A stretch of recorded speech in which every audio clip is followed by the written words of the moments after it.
Desde a arte à música, passando pelos filmes e séries de TV, Jesus Cristo tem sido uma fonte de inspiração para muitos artistas ao longo dos anos.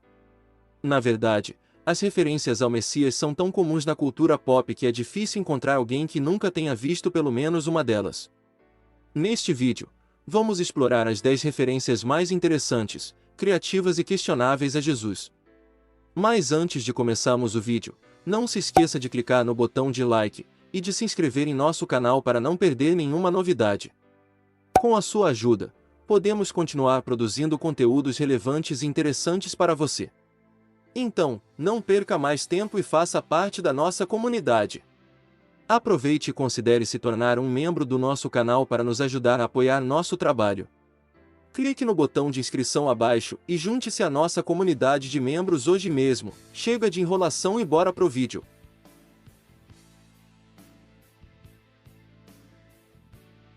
Em Imortal X-Men de Kieron Gillen e ilustrada por Lucas Werneck, tivemos um comentário do mutante Ômega Exodus alegando que o Nazareno Aka, Jesus de Nazaré, ou simplesmente Jesus Cristo, era um mutante dos tempos antigos que usava suas habilidades para ajudar outras pessoas, onde no processo começou a ser adorado como divindade.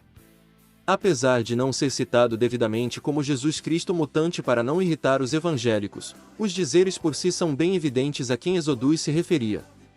No entanto, essa não é a primeira vez que Jesus é mencionado como mutante ou personagem existente no mundo da Marvel, em uma HQ antiga do Deus do Trovão Thor edição 293.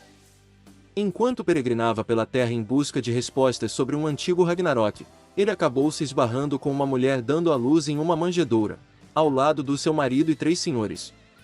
Thor nessa edição descobre que o Ragnarok havia acontecido durante o nascimento daquele bebê, supostamente referenciado como sendo o menino Jesus. Temos também em Uma História do Surfista Prateado, publicado em 1996, revelando que a estrela de Belém, que sinalizou o nascimento de Jesus, foi um evento cósmico de grande escala no espaço. Se conectando a essa trama do Ragnarok existente em Thor, e falando em Thor, você sabia que quase teve a participação de Jesus em Thor, Amor e Trovão? Em uma entrevista para a BBC, o diretor Taika Waititi disse que havia um corte do filme em que veríamos o próprio Jesus Cristo na cidade da Onipotência. Abre aspas, há uma cena que a Valquíria fala do Deus da carpintaria. Ali devia haver um corte para você sabe quem, o grande J. Fecha aspas. Eu fico pensando a polêmica que essa cena ia gerar. Jesus na cidade da Onipotência, se a cidade fosse a mesma do filme original, prefiro nem comentar. E para encerrar as aparições de Jesus na Marvel, eu vou te apresentar o dia em que o motoqueiro fantasma conheceu Jesus Cristo ou alguém bem parecido. Na edição número 9 de Ghost Rider, escrita por Tony Isabella e desenhada por Jim Mooney, o enredo se desenrola em torno da missão do motoqueiro fantasma para resgatar Roxane, que foi sequestrada por Satã. Durante o confronto com o lacaio de Satã, Inferno, o motoqueiro enfrenta dificuldades, mas recebe ajuda de uma figura inesperada, nada menos que ele próprio, Jesus. Ou alguém parecido com a figura de Jesus que a gente conhece. Minha opinião sobre essas referências e aparições de Jesus na Marvel.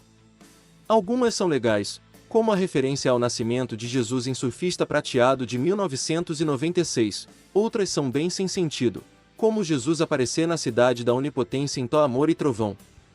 E chamar Jesus de mutante, bem, atualmente estão falando que Jesus era transexual, e antigamente disseram que ele fazia milagres porque tinha demônios no corpo. E sendo bem sincero, não é pior que colocar o diabo vencendo Jesus, ou dizer que seus milagres era por causa de demônio. Então, Jesus ser um mutante na Marvel não é a coisa mais absurda que eu já vi. Pro contexto da história no universo Marvel, até que faz sentido ele ser um mutante ou realmente filho de Deus. Agora, absurdo é o que você vai ver a seguir.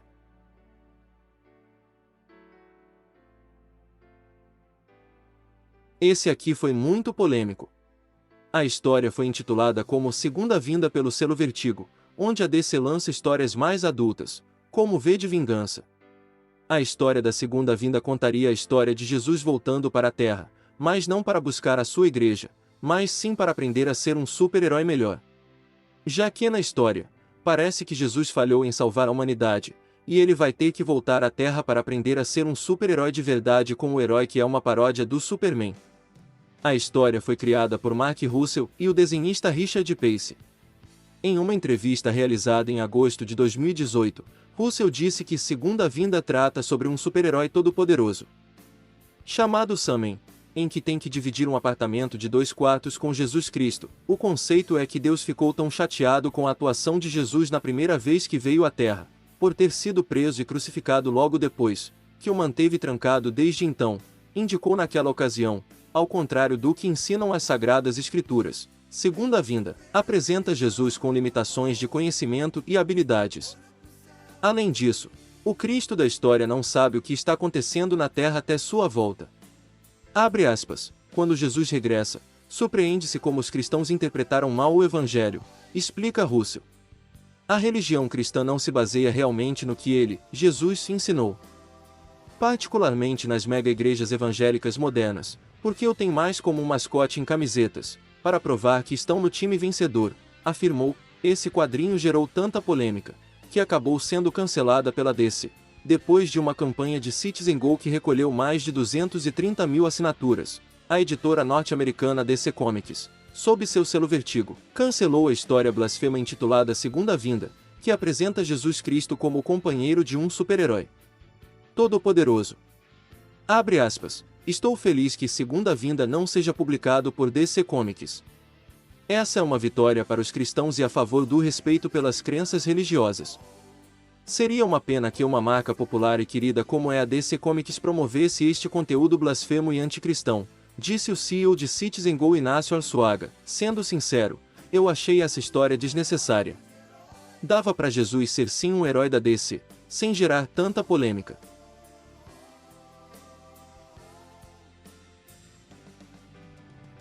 Publicado em 1996 e escrita por Rob Liefeld, o criador de Deadpool. A história começa com um sonho intrigante de Evangeline, em que ela viu Jesus Cristo sendo crucificado. Contudo, seu sonho não parou por aí. Logo depois, os deuses gregos, liderados por Zeus, desceram do Olimpo para zombar do Filho de Deus. Eles estavam descontentes porque a humanidade não os adorava. No entanto, apesar de Jesus ser Filho de Deus, ele não tem sangue de barata e nem sempre dá a outra face. Invocado, desce da cruz e chama os deuses gregos para a briga. Jesus mete o cacete em Apolo e Hércules logo de cara, em uma página dupla. O próximo a atacar é Poseidon, o deus dos oceanos com seu tridente. Mas Jesus o despacha com apenas um golpe. O ápice do MMA divino é entre Jesus e Zeus. O deus grego desafia Jesus a dizer que os seres humanos são insignificantes, e óbvio que o Filho de Deus não concorda e vai para cima de Zeus. Quem ganha esse embate? Isso vai ficar para a imaginação dos leitores. Sendo sincero, aqui não me surpreendeu tanto. Para quem conhece a história das 10 pragas do Egito, a da Arca da Aliança com os filisteus, Elias versus os profetas de Baal, não vai achar nada demais. Ou será que não? Mas que a história é criativa, ela é sim. Inclusive tem citação na Bíblia sobre os deuses gregos. Você acha mesmo que os terremotos que afundaram o templo de Diana foi mero desastre natural?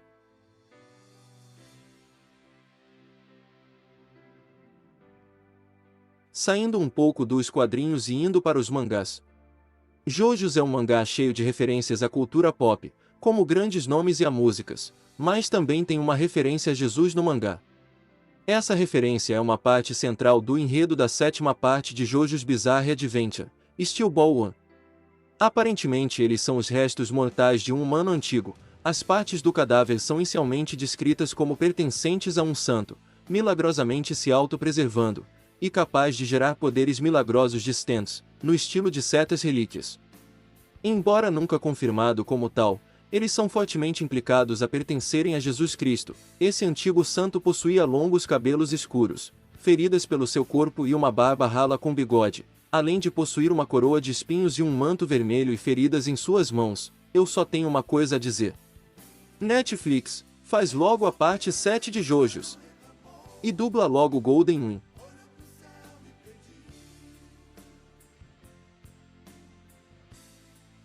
Se você assistiu ao vídeo Referências Bíblicas e ao Cristianismo na Cultura Pop, você já sabe do que eu estou falando. Se não assistiu, vou deixar no card acima. Voltando ao vídeo. A cada 1000 anos, as divindades se reúnem sob o Conselho de Valhalla para decidir sobre o direito da humanidade de continuar vivendo. Porém, desta vez os deuses estão furiosos com o descaso humano para com o planeta. Dessa forma, aniquilar toda a raça humana se tornou uma possibilidade. Todavia, uma única Valkyria os convence de realizar o Ragnarok, uma batalha mortal entre humanos e deuses para decidir sobre sua sobrevivência.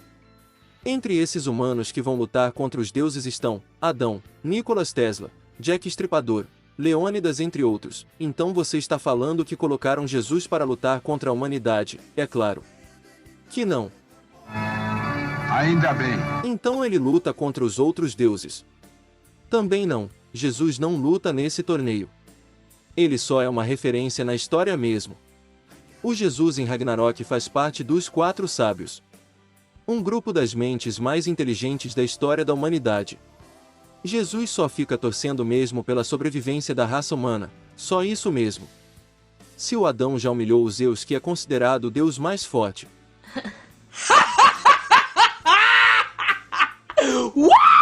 Imagina o próprio Jesus. Eu admito que eu tenho curiosidade para ver como isso aconteceria na história, mas se você quiser ver Jesus humilhando falsos deuses, vai ler a Bíblia.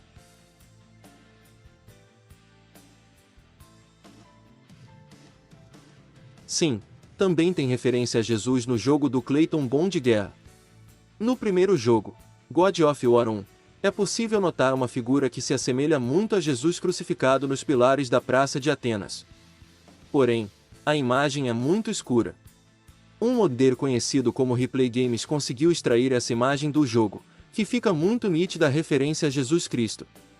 Em God of War 2, após derrotar as Irmãs do Destino, Kratos chega em um templo que tem algumas profecias e uma delas fala sobre 3 viajantes indo em direção a uma estrela, uma clara referência ao nascimento de Jesus Cristo.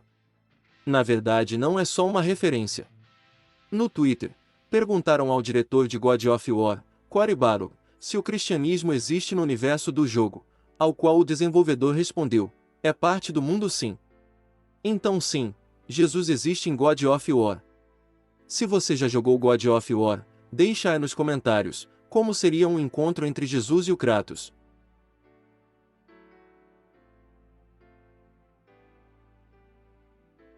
Um filme cheio de referências e inspirações bíblicas. Lindelof já revelou que o conceito original era mostrar Jesus Cristo como sendo um dos emissários da raça alienígena, enviado à Terra para pôr fim aos conflitos. Ele seria crucificado, o que deixaria os engenheiros com raiva dos humanos, desejando pelo seu fim. A gente vê que aqui não é só uma inspiração ou referência. Para você, essa versão seria melhor que a que foi para o cinema? Deixe nos comentários.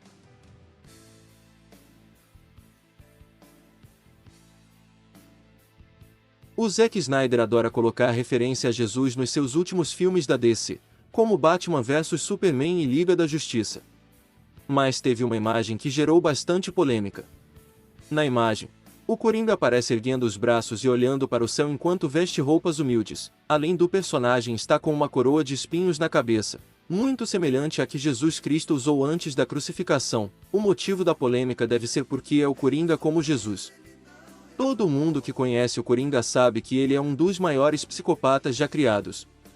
Então colocar ele para referência a Jesus vai ficar bem estranho. Mas, é algo que o Coringa provavelmente faria.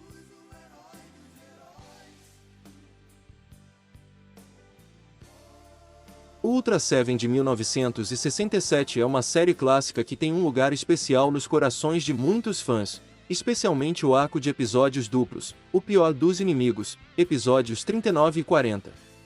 Nesse arco, o herói é preso em uma cruz de cristal pelos alienígenas Guts. A imagem do herói sendo crucificado não apenas evoca a imagem de Jesus Cristo, mas também alude à história dos mártires cristãos japoneses. O arco foi escrito por Keisuke Fujikawa, que, embora não fosse cristão, foi influenciado pelo ambiente da empresa e de seus líderes. Várias outras referências à simbologia cristã foram espalhadas por vários episódios de produções da Tsuburaya, em uma referência ainda mais forte. Os irmãos Ultra são crucificados no planeta Golgota, uma alusão ao local da crucificação de Jesus Cristo, no arco de episódios duplos, episódios 13 e 14, que também apresenta o monstro Baraba, derivado do nome do personagem bíblico Barrabás. Isso foi mostrado na série Ultraman Ace, 1972, com roteiro de Shigemitsu Taguchi e Shinichi Ishikawa. É interessante notar como a Tsuburaya Productions incorporou a simbologia cristã em suas séries, apesar de não ser uma empresa orientada para a religião. Essas referências adicionam profundidade e complexidade às narrativas e personagens, tornando-as mais relacionáveis e provocativas para o público. E com isso, chegamos ao final do nosso vídeo. Esperamos que você tenha gostado do conteúdo. Se você gostou do vídeo, não esqueça de deixar o seu like e compartilhar com seus amigos, e se você quiser continuar acompanhando nossos conteúdos, não se esqueça de se inscrever em nosso canal e ativar as notificações para não perder nenhuma novidade. Além disso, deixe nos comentários qual foi a melhor e a pior adaptação de uma história bíblica que você já viu na sua vida. Pode ser de filme, desenho ou série. Deixa aí nos comentários para a gente saber. Agradecemos a sua companhia e até o próximo vídeo. Fui!